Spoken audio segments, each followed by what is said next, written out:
Hey, my name is Neo.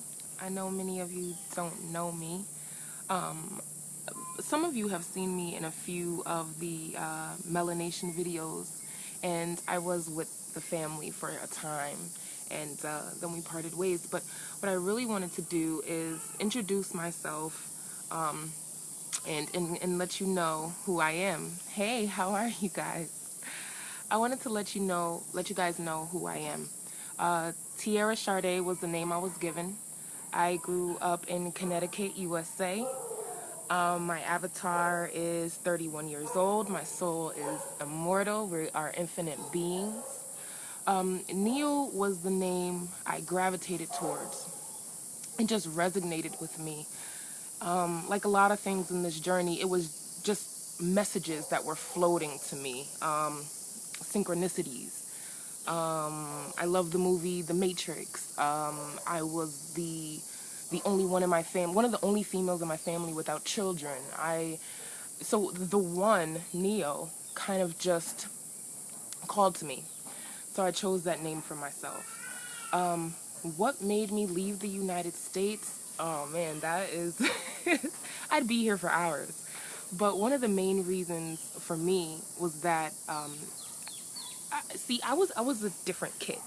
I was the kind of kid that would be like, my environment is changing me, or this food is doing something to my body. Like, I was that weird kid, and I mean weird in the best possible way. I gravitate toward the weird, to the weirdos, because there's something about us that's just so magical and special. I was one of the weird kids that was saying things like that. I used to creep my family out because I was just, I would say the weirdest things. So I knew that I was in some sort of simulated environment. I was in some sort of toxic environment, and I couldn't stand it. I knew that, the faucet water wasn't healthy. I knew that, every family event we were eating nothing but sugar and fried, and I'm a big girl. And I used to tell my family, like we shouldn't be eating this. And I always used to say, if the big girl is telling you not to eat something, you might not want to eat it. You know what I mean? It was just weird things that would happen. I grew up in church. I was in church 3 days a week. you know, Tuesday night Bible study, Friday night youth program, Sunday I was in Sunday school and the full service. And I was the kid who was a very good kid. I was very respectful, very obedient, but I used to rebel. Hey, you guys, I see you showing love. But I used to rebel a lot. And I used to ask my parents, like, but this doesn't make any sense.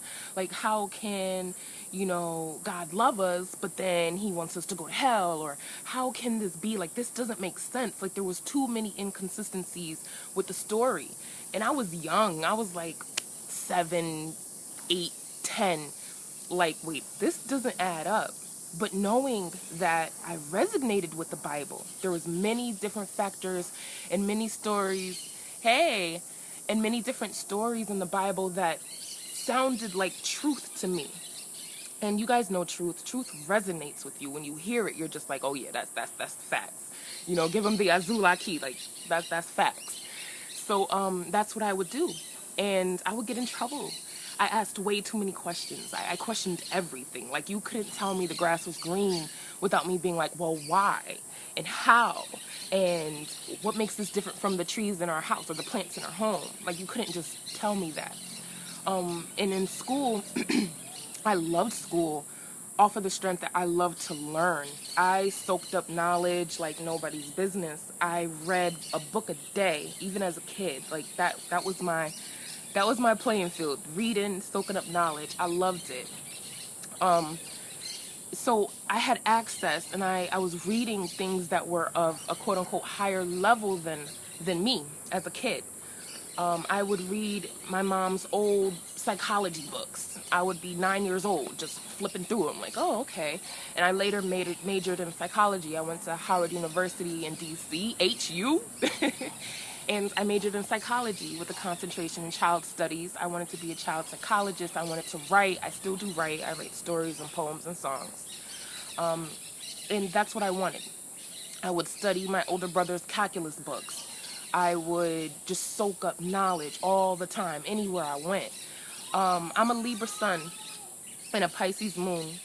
And a water sign is the ideal place for your moon sign because the moon pulls the tides. It has everything to do with water and emotions. So being a Pisces moon, I am, Pisces is the master of the dream world. I am able to tap into the unseen like that easily. Like right now, I could do it. So I would always feel certain things. Look at my little dance. I would always feel certain things and speak on them. And many things that other people didn't see and they didn't connect the dots to yet. My parents and my family, they wouldn't understand what I was saying because they couldn't see. They couldn't move with the tides. And here I am sweating. I'm in Costa Rica, y'all, so it's hot. And it's early, and I love it. I'm sitting right under the sun right here. So yeah, so that was me growing up. As I got older, I made quite a few mistakes in that I was always told I was a little weird or crazy. So I started to believe, like, am I making this up? Like, this, nobody else is seeing these things. Maybe I should just chill a little bit. So that's what I did. And I went with the flow.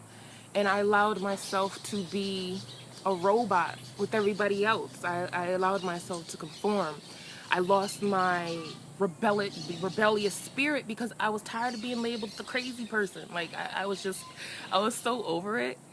And recently, I was working, and I was always the one to leave jobs. Like, I would succeed at a job.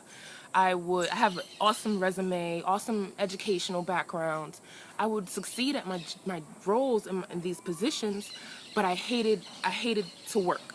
I hated move baby. I hated the 9 to 5. I couldn't stand it. I knew it was slavery. Hello, y'all who just joined in. I knew it was slavery. I wanted no parts of it. So I would move from job to job to job to job, searching for what I wanted and never being able to find it. So I grew up in Connecticut my whole life. I've only been a couple places. I've been to Canada and Puerto Rico. Puerto Rico was the place that resonated with me. Like, something happened to me in Puerto Rico, like under that hot tropical sun. It was the first time I ever swam in the ocean. It was in Puerto Rico. We went snorkeling, and I didn't jump off the ship. I didn't. I carefully climbed down that ladder, and I got into the water, and I swam around in it, and that was the first time ever. I had my first tropical mango. It was a little yellow kind. I ate like 3 of those back to back because I couldn't imagine how I had been missing out. Like, this was real fruit I was eating, and what we have in the grocery store at the U.S., it does not compare to the fruit of the tropics. It just doesn't, okay? That mango was like, it was like candy.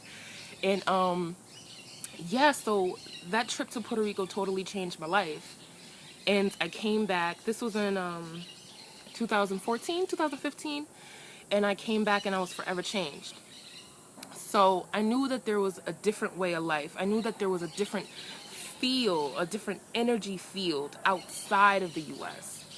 So like I said, I grew up in Connecticut, and then I moved to Long Island, and I worked in East Hampton, New York, at this really, high-end salon, and I was one of the managers, the assistant manager there. So I was doing that for a time. Working there was such a learning experience. I got to see how absolutely insecure most of these women are. Most of my archetypes are incredibly insecure, and and then which was funny, they would come up to me and, like, because I had a big curly afro then, or I'd have my box braids, they'd come up to me like, oh my gosh, I love that you're so natural. And I had stopped wearing makeup at one point. They're like, they were giving me so much love, which was beautiful, but at the same time, it's like they couldn't see themselves doing that. They couldn't see themselves not wearing what everyone else wore, or not wearing makeup, or just letting their hair go free. Like, there would be clients that would come in and say, my husband is literally threatening to divorce me if I'm not more blonde. And I'm just like, what? Like what? I would dye my hair brown just to call his bluff. Like but, this was the environment I was working under. I got tired of the chemtrails. I was in middle school studying chemtrails. I was in like freshman in high school studying chemtrails. I knew what they were. And I was tired of it. I was tired of having to buy bottled water. I was tired of seeing a damn organic section in the store. Like, isn't all of our fruits and vegetables organic? Like, it doesn't make any sense. So what is the other fruit if it's not organic? I was tired of it. I was tired of seeing beauty supply stores. Man, like, if I see one more beauty supply store, I got to that point. And they're always in the hood. These beauty supply stores, these liquor stores, these little bodegas full of poison. Hey, peace and love, sister. I can't say her name. O2. Peace and love. And you see, I'm sweating. Look at this. And this is straight detox, y'all. This is straight detox. I'm still detoxing from the U.S. So I welcome this sweat. So yeah, there's so many beauty supply stores in the hood, as if us melanated women don't have a surplus in beauty. Like, we have a surplus in beauty. Like, we don't have to make up for anything. We lack nothing. We lack not a damn thing. So I got tired of seeing beauty supply stores. I got tired of seeing McDonald's and Burger King everywhere. And I used to tell my family, like, listen, we gotta stop eating that. Look, this was proven to give you this, and this was proven to give you that. Don't eat that here. And I used to love to cook. I still love to cook. So I used to cook them vegetarian. And then when I became vegan, I used to try to cook them vegan. Like, just to get them to see that there's a different way and that you could still have amazing food that is healthy for you. So yeah, I got tired of seeing that. I got tired of the